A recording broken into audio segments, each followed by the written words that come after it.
आप अगर कहीं जा भी नहीं सकते तो शिव तत्व कहता है कि अपने घर में बैठकर भगवान शंकर की अविरल भक्ति को धारण करो।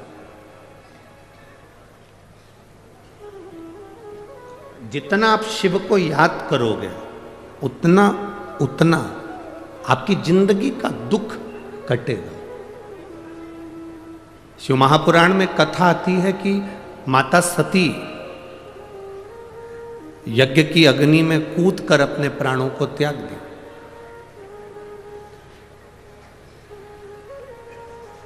अब माता सती जब यज्ञ की अग्नि में कूद कर अपने प्राणों को त्याग दी और माता सती प्राणों को त्यागने के बाद भगवान शिव ने जब देखा कि माता सती के प्राण जा रहे हैं, पर सती ने बहुत बड़ी गलती कर दी। ये सती ने जो गलती करी, संसार का कोई व्यक्ति ऐसी गलती ना करे जो सती कर गई, जो माता सती ने करा। क्या गलती सती ने करी? सती ने सबसे बड़ी गलती माता सती ने करी कि यज्ञ की अग्नि में सती कूद गई। हमारा सनातन धर्म कहता है कोई यज्ञ हो रहा हो, कोई अनुष्ठान हो रहा हो, कोई कथा हो रही हो, कोई प्रवचन हो रहे हो, कोई धर्म का आयोजन हो रहा हो, कोई धार्मिक आयोजन हो रहा हो, बन सके तो उसमें प्रयास करना कि अपने हाथ को आगे बढ़ाकर उस यज्ञ को पूर्ण कराने का प्रयास करना। अपना टांग, अपना पांव उसमें मत अड़ाना, नहीं तो सती जल जैसे जलकर भस्म होना पड़ सकता है। माता सती ने एक गलती कर दी कि यज्ञ के कुंड में माता सती चली।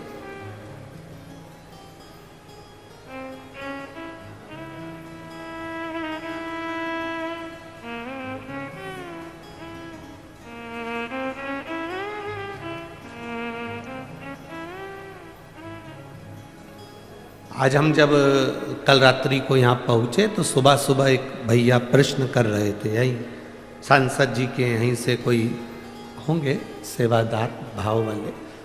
उन्होंने प्रश्न किया, गुरुजी आप कहते हो कि मनुष्य को हमेशा सत्य बोलना चाहिए, सत्यम शिवम, क्या व्यक्ति को कभी झूठ नहीं बोलना चाहिए? हमने कहा बोलो। कौन मना कर रहा है? पर झूठ बोलने के लिए भी एक जगह है, झूठ बोलने के लिए भी एक स्थान है। जब कोई गाय कसाई के हाथ में आ जाए, कटने जा रही हो, तब झूठ बोल दो कि ये गाय मेरी है और तू अब भी छोड़ा।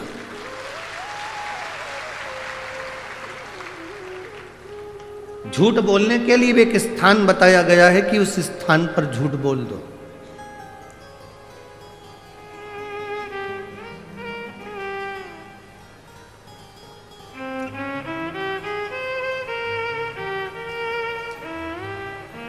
माँ अपने बच्चे को जब डराती है, अपने बच्चे को कुछ कहती है तो एकदम डराते डराते कह देती है बाऊ आ जाएगा। बच्चे को भय हो जाता है, डर जाता है, बच्चे में भय उत्पन्न हो जाता है कि बाऊ आएगा।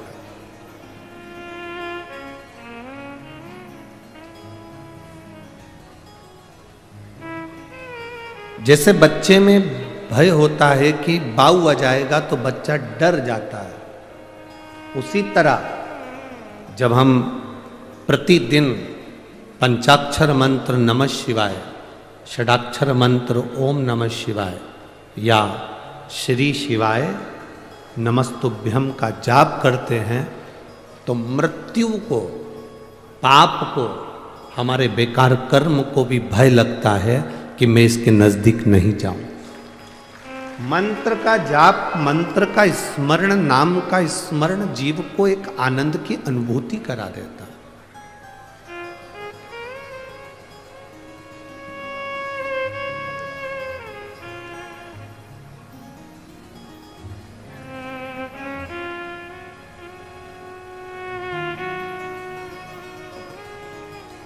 एक आनंद की अनुभूति कराने वाला होता है। महाराज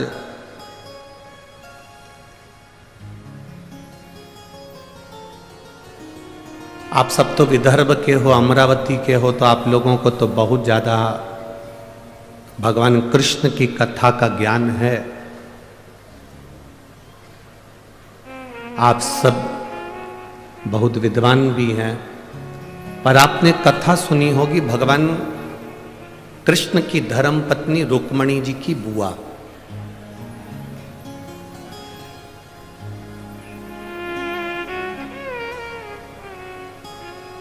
माता रुक्मणी जी की एक बुआ थी जिनका नाम इंदुमती था। क्या नाम था? जम के बोलो जरा। इंदुमती। ये रुक्मणी जी की बुआ है, भगवान कृष्ण की बुआ सास इंदुमती। विदर्भराज भीष्मक की बहन है इंदुमती।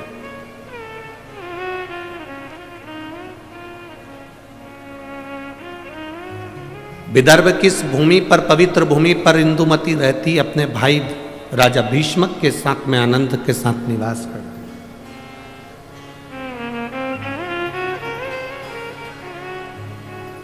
माता इंदुमती का एक संकल्प सबसे प्रबल था। उस संकल्प के चक्कर में जितने इस विदर्भ में कोई द्रोही भी अगर अंदर प्रवेश करने की सोचता था तो इंदुमती को देखकर भय खा जाता था।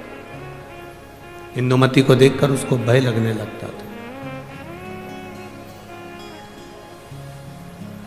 जब किसी का संकल्प बड़ा पक्का होता है, जब किसी का संकल्प बड़ा प्रबल होता है तो द्रोही भी डरता है, दुश्मन भी डरता है। अगर आपका संकल्प पक्का है तो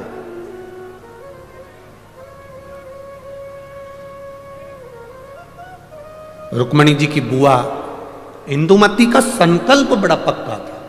और हमने पहले भी कथा में कहा कि संकल्प लेना तुम्हारा काम है और पूर्ण करना महादेव का काम है। पूर्ण वो करेगा। संकल्प आप लीजिए, पूर्ण करने की जवाबदारी परमात्मा की है। आपने संकल्प लिया कि मैं किसी संत का, साधु का मुख प्रतिदिन देखूंगी, तो संत साधु को तुम्हारे दरवाजे तक पहुंचाने की जवाबदारी उस परमात्मा की है। आपने संकल्प ले लिया कि मैं एकादशी का व्रत करूंगी, तो संकल्प आपने लिया पर पूर्ण करने की जवाबदारी उस परमात्मा की है। आपने संकल्प ले लिया कि मुझे 5 दिन शिव महापुराण की कथा जो मेरे विदर्भ में हो रही है, अमरावती में हो रही है, मुझे दिल से सुनना है। कितनी भी भीड़ आए, भीड़ का आना तो, भक्तों का आना तो महादेव की कथा का रस तत्व है। भक्त तो आते ही रहेंगे, कितने ही भक्त आए, कितनी भी भीड़ आए, पर मेरा फर्ज है।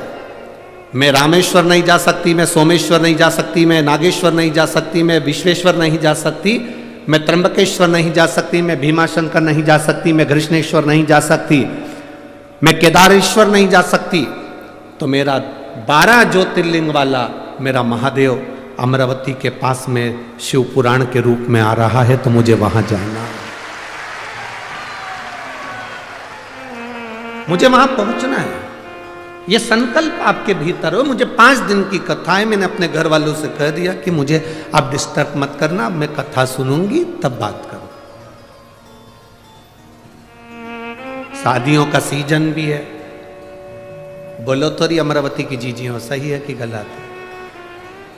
अब शादियों का सीजन है तो जिनकी उनसे रिश्तेदारी है वो वहां चले गए, जिनकी इससे रिश्तेदारी है वो यहां आ गए।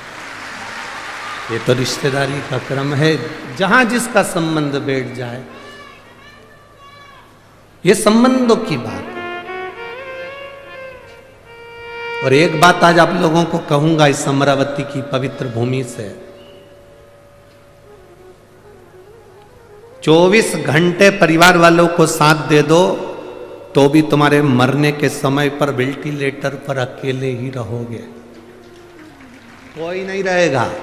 24 घंटे पति पत्नी, परिवार, नाते रिश्ते, बेटा बहू, कुटुंब, कबीला, भाई बंधु, सखा, किसी को भी 24 घंटा दे दो, पर वो 24 घंटा तुमने जिसको दिया, तुम्हारी दुख की घड़ी में जिसको तुमने 24 घंटा दिया, वो 24 घंटा साथ रहने वाला तुम्हारे पास में नहीं होगा।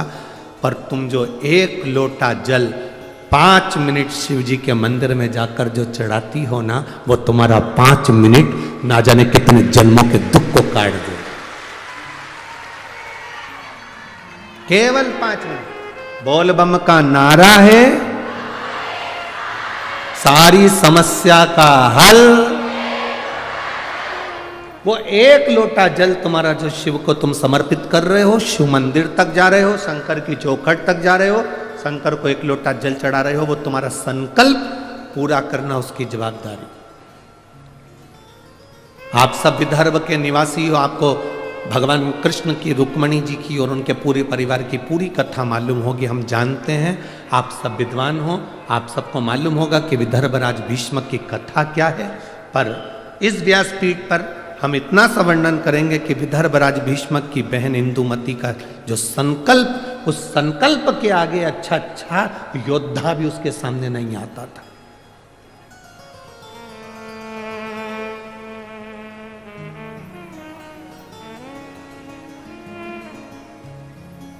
जैसे